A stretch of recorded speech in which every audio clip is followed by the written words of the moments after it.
Wrist unfroze with the lips so cold. Iced out tea with the blacked out soul.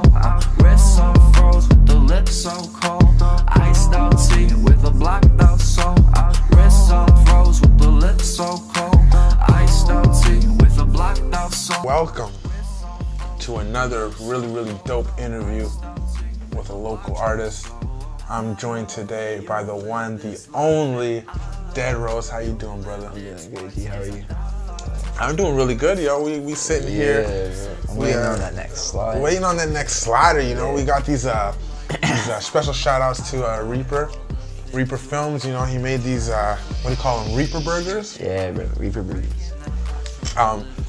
We trying to get two more sliders. Yeah, thank you very much. But yeah, thank you very much, Reaper Films, for making these Reaper burgers. You know, these are delicious. We ate one. We've been just sitting here like waiting to devour these things. These things are so good. But yeah, so we here. Let's get right into it.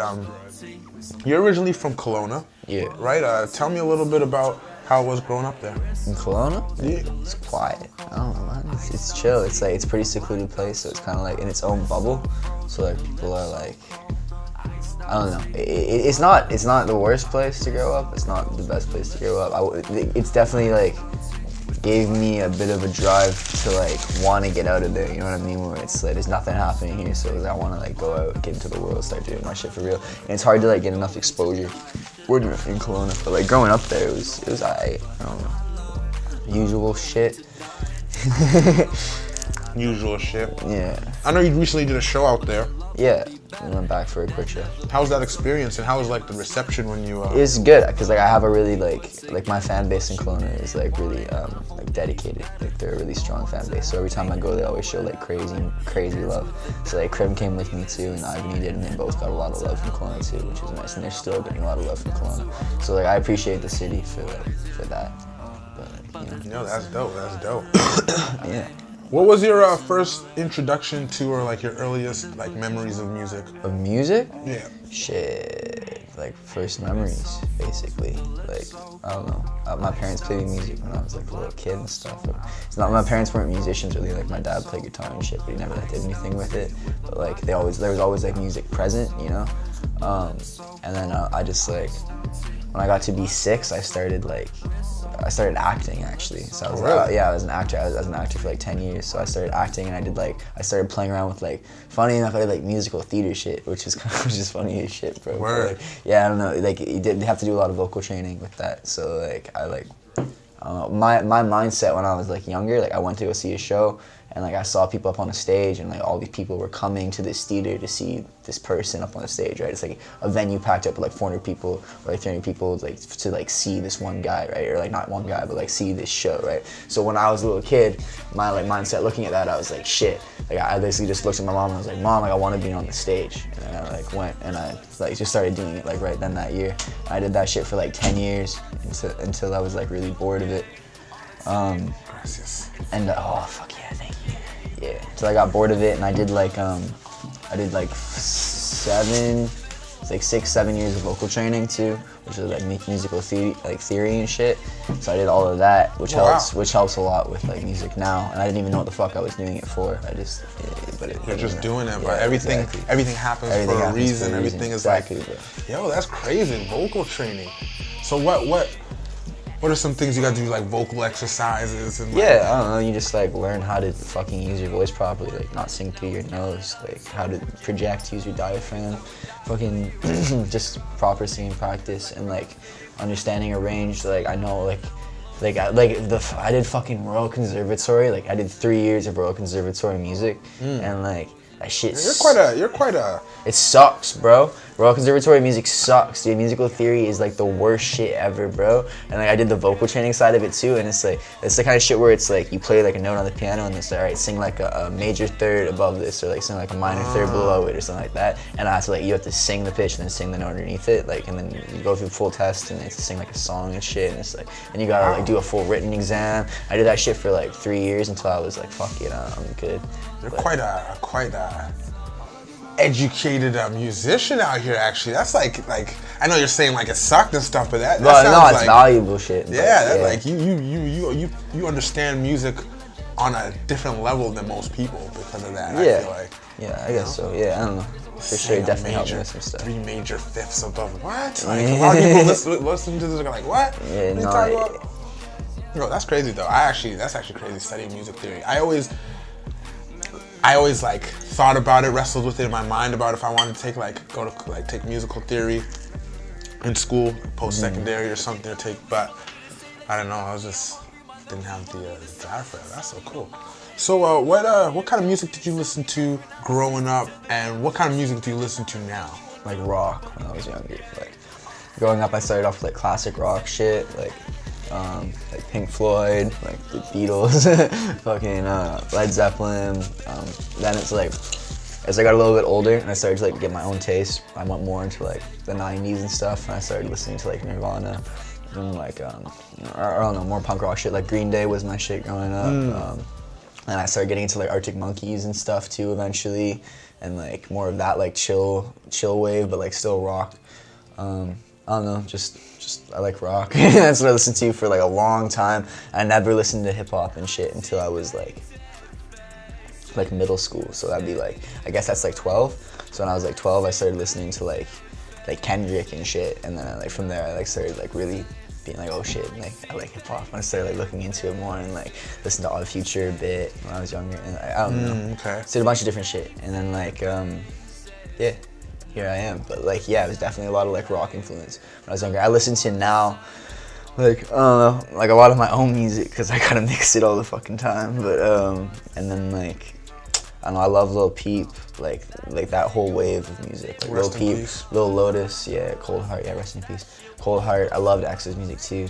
Speaking of, rest in peace, yeah, X is crazy. Yeah, definitely you can hear like, cause you're playing me some stuff earlier, some of the unreleased stuff. And gotta say, fire, fuego stuff. You gotta stay tuned. But you could definitely hear the rock influences in your music. You can definitely hear like X Peep, like that. I've never heard of Little Lotus. Lotus is really crazy. But like you can hear those types of like influences in your music. So that's pretty dope. I like that. Yeah. Thanks, bro. Yeah, no problem. What kind of emotions are you trying to like invoke when people listen to your music? Or what do you hope people? Not like a specific emotion, it's just like a true emotion. So it's like however I'm really feeling, I want to put that into a song. So it's like, I just want to make sure that I'm like putting down like a genuine thought to myself, you know what I mean? It's like I'm not like, when people listen to it, they go like, yeah, like he's feeling what he's saying, like he really feels what he's saying there, he means it, you know? Like if I'm gonna say some fucked up shit, like it's gotta be like something that's fucked up, like actually about me. It's not gonna just be like some shock value shit, you know? Like, but yeah, I don't know, my music is depressing as fuck though. That's not intentional, it's just like I'm depressing as fuck, so I was just a reflection of yeah, your reality. That's how it is, yeah.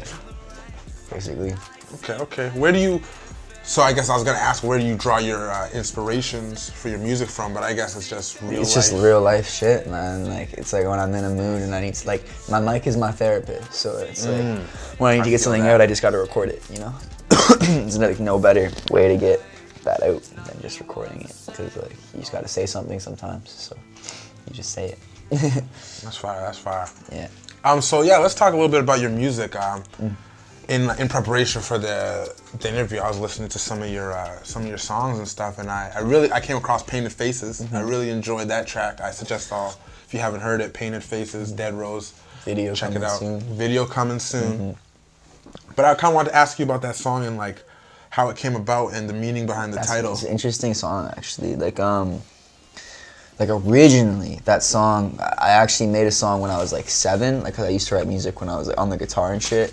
I made a song like really, really young, called Painted Faces. Or actually, I think it might have been like closer to like 10. But like, damn, young. Yeah, I was pretty young. But like, I made a song called Painted Faces back then on the guitar, and the song was about my parents actually, like when my parents split up, it was when I was 7 years old and my dad left on Halloween, is when he like, so he took me trick-or-treating and like left, and I was just like sitting there like that. So I wrote a song called Painted Faces because it was about like the Halloween thing, like, you know, I don't know. And then I was like freestyling, like I heard that, like I found that beat for Painted Faces, like the new version of the song. and I was like, I heard the beat, and I like thought of that song for some reason from when I was way younger, and I thought of like, I just freestyled the whole thing right there, and I did like the hook was like, I see painted faces, and like the new meaning of it, like looking back on like what I'm saying there is like, painted face, I see painted faces standing in the rain, I see painted faces, nothing's been the same. So I'm basically saying like, that I've noticed people around me's like faces are like literally like painted on, and then it's like start to drip off. It's like just saying that there's people that are fake, and you gotta like be like aware of the fakes. And then what I was saying was like, you know the expression like ignorance is bliss. So like the idea like nothing was the same. I'm basically just like saying that like, is it better to like know that everybody is like fake and they're just showing you fake love because they want something from you, or is it like better to be just like blissfully unaware and just like happy about it? You know? And that's like the real, like, that's what kind of the ideas he was playing with that song. It was like, and what's your answer to that? I don't know, man. I'm figuring that out. I'd say probably to be aware. Be it's aware, like, right? Yeah, it's kind of what I'd go with be aware. Despite how ugly the truth may be at times, I feel like it's always good to be aware than to be. Yeah. You know? Yeah, it's facts, man. So your name is Dead Rose. I know I had you on the show, the Proper Podcast show, Tuesdays, 4 p.m. pot.tv. Check it out. Yeah. Yeah, I asked you this on there, but for the viewers watching here, Dead Rose is your name. How did you come up? Because there's a real cool meaning behind the name. So how did you come up with that? And what does it mean? With Dead Rose, because my original name is Day Rose, because my last name is Day Rose, which is so like. I started making music underneath the name Day Rose, which translates to the rose, is the real meaning of it. And then I like after. That's French? No, it's actually Dutch. Dutch. Okay. Yeah. So, but I started off with that name. I posted as that for like a year, and then like not even that long ago is when I changed my name to Dead Rose. But I actually tattooed it on my hands before I ever changed my name. Before I even thought I was gonna put it on my hands. That's like, dedication. Yeah, I put it there because I was like the idea of the Dead Rose is like of course my last name means the rose, but it's like me specifically Dead Rose is like the idea of like a flower that's died. You know what I mean? Like when it's like, if it's not given attention, you know, when it's on its own, it dies. It's like that sort of idea. And also the idea of the rose is I always thought it was kind of interesting. Like my dad said this to me when I was really young. Is that like our name is interesting because it's like.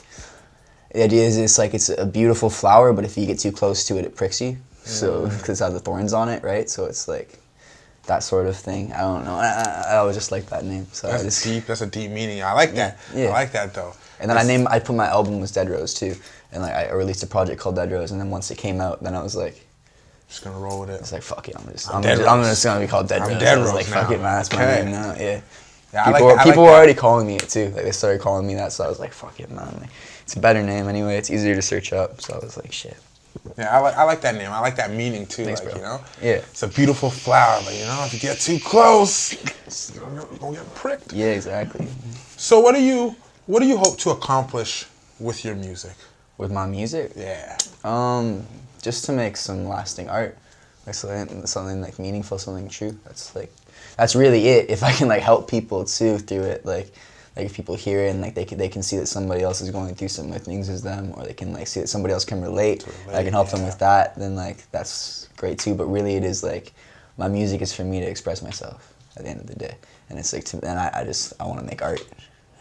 Long lasting. Yeah, I just want to make lasting art. That's really what That's a good answer. I like that answer a lot.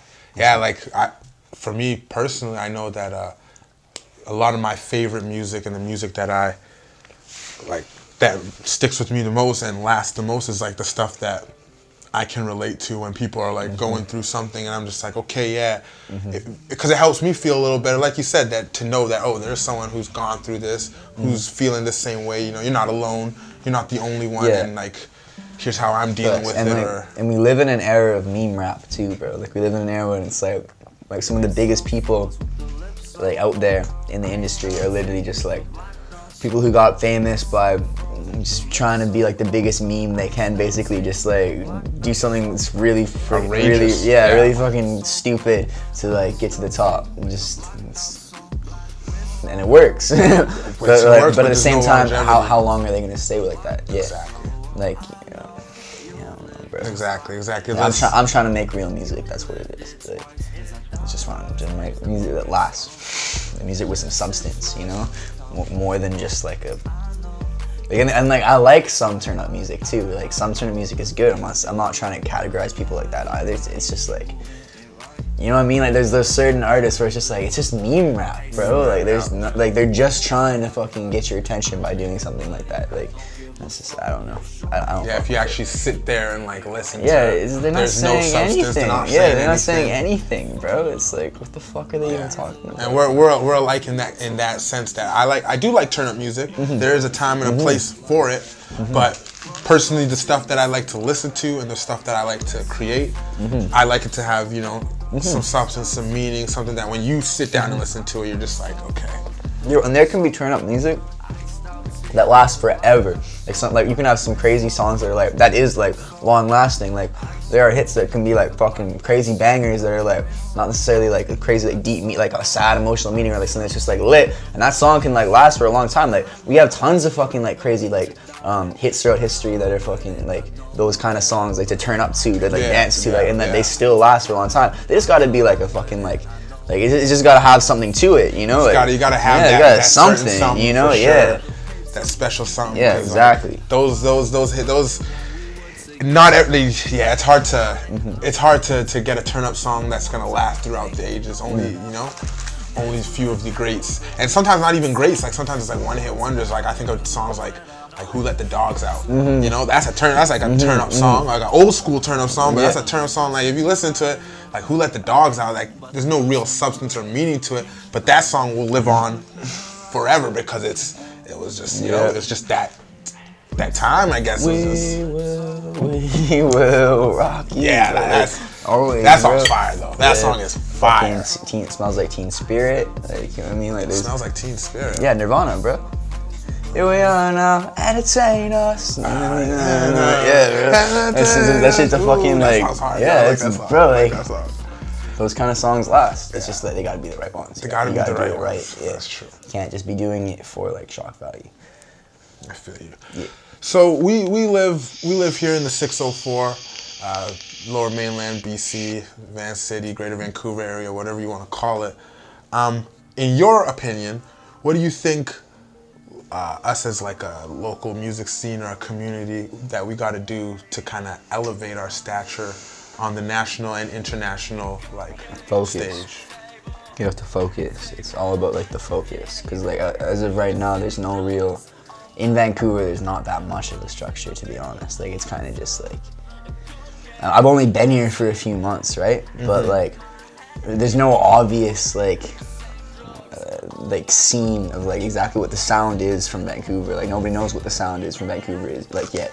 Like there's a lot of people trying to make the sound, and like it's not defined yet. I don't know exactly what it is we have to do. I think it's just about pushing forward as a community, trying to help each other, like elevate each other up. Like, don't bicker about stupid shit. Like, try to respect each other, respect the art, and just do well. Push good art. Don't push trash. Don't push. Yo, listen to the man. Don't push trash. A lot of people out there be pushing some trash, yo. For real. Facts, bro. It's really interesting what you said, and I wholeheartedly agree with that part about we don't have like a sound. Not really. Like you think of certain places that are kind of popping. Toronto has a sound, you know? Like LA has a sound. Atlanta has a sound. Yo. They all have sounds. Like Vancouver, New York, Texas, like Houston, New York has a sound. Detroit, Chicago, they have sounds. They're 11 individual sounds. We don't have Florida a sound. has a sound. Florida has a crazy we definitely do not have a sound. Yeah. But do you think we can thrive without having like a, because the thing is, I see a lot of diversity in like the artists here. Like, you know, like like we have someone like you who's making like, you know, that type of music that's kind of like in the same vein as like a Peep. Yeah. With those influences of the rock and stuff. But then we got some people who are like more on a underground spitting bars. Then we got some people who are on the turn up. Then we got some people who are on the like swag, auto-tune rap. And they can all coexist, but it's like only the best ones are gonna survive from it. That's true. And that's facts. So it's like LA has, like, you look at LA, it's like, yeah, they have a sound, but they have a lot of different sounds too. It's the same sort of idea. It's like there's a lot of different types of artists that are in LA.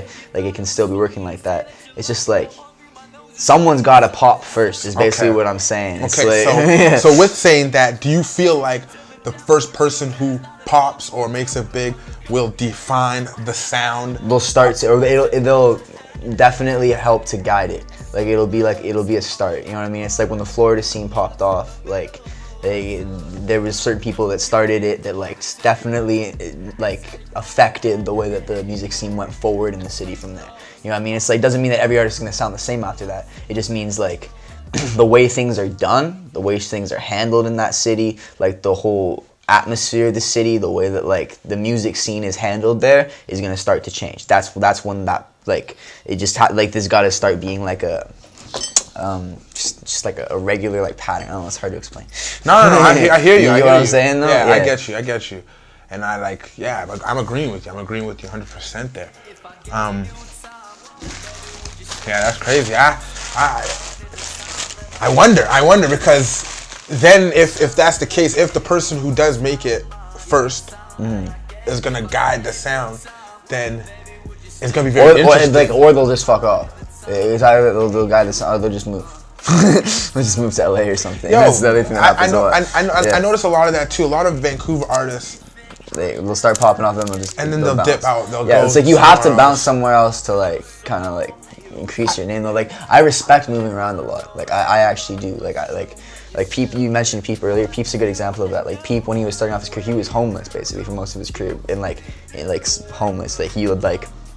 He didn't have like an actual like place that he stayed. He just like stayed in London for like 2 months. Then he'd live in LA for like 2 months. Then he'd live in like somewhere else in the States for 2 months. He'd live in New York for a couple of months. He'd go to Canada. He'd be in Vancouver for a couple of months. He'd move like maybe a couple of weeks. You know, like he's just all over the place. So it's like, and doing that made him get big in like a year and a half because he was in every fucking city in the world like over a year.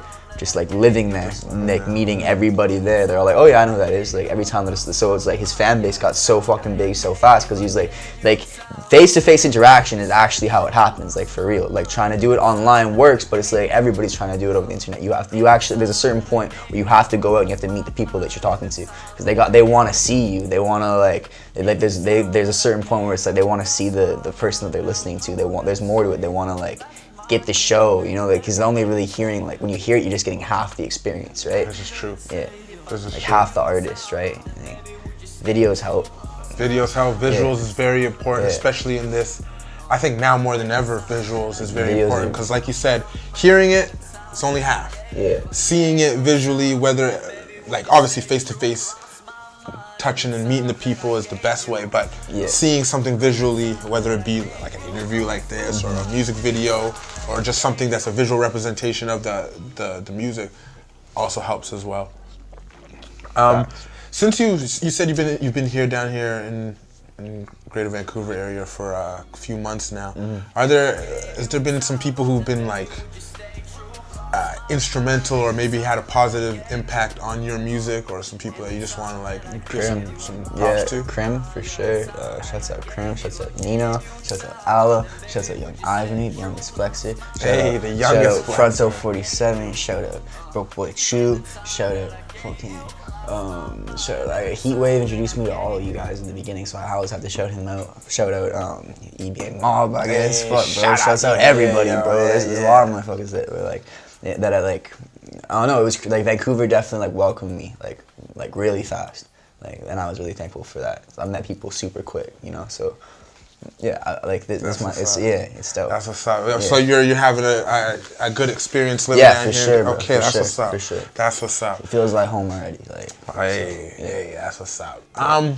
So let's talk about some of the upcoming music you got. Tell us what do you got planned for 2019? I got a tape that's like finished recording. I'm just like figuring out the date and like the push for like the promotion and everything.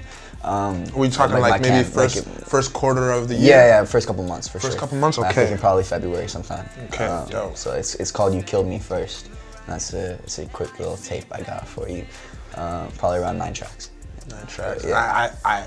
You played me some tracks. I believe some of those are gonna be on there. Yeah. So fire artwork, thanks, fire. Bro. So thank you. And me and CRIM have a collab tape that we're working on too, which is like just every track me and him, just me and him, nobody else. And then he's got 2 albums that are 3 albums actually. That he's got part 1 and part 2 of his next album, then another one, and I'm on like all of that. And then what else is there? I got another project I'm working on too, but it's not finished. Okay. Yeah. So you stay working. You got a lot of stuff coming. Yeah. Safe to say 2019 is gonna be 2019 is my year, it's bro. your year, yeah, huh? Making 2019 my bitch, bro. Oh, homie said he's making 2019 his bitch, yo. Yeah, bro, it's my shit. That's what's up. Y'all gotta stay tuned. Hopefully we can get his like the Instagrams and stuff here. Okay, cool. Go follow my man. Go give him a follow. Go tune into his music. I'm not even joking. Like we were chilling here while Reaper was making these dope ass Reaper burgers. Yeah. We were listening. He was playing us some of his tracks, and like I gotta say, it's a vibe. It's a vibe. So you definitely gotta check that out. Stay tuned. Check out Painted Faces and all the other tracks he has out right now. Look out for all that stuff. Thank you so much for joining me here for this interview. Oh, of course, man. Yeah. And we'll definitely see more of each other in the future. You know, probably do another interview maybe when your tape comes out or something. You know, work on something. I'm excited to see all the moves you make in 2019. And you know, stay blessed and keep working, bro. Bless up. Thanks, bro. Yeah. And yo, again, big shouts out to Reaper for these Reaper burgers, man. Shouts out to Reaper Films. Yeah. Shout out to Reaper Films. Yeah, and until next time, man, this is your boy J-GEEZY, aka the Big Puffer. Yeah, go get it. Peace. Dope. I see painted faces. Nothing was the same. Nothing was the same. Oh.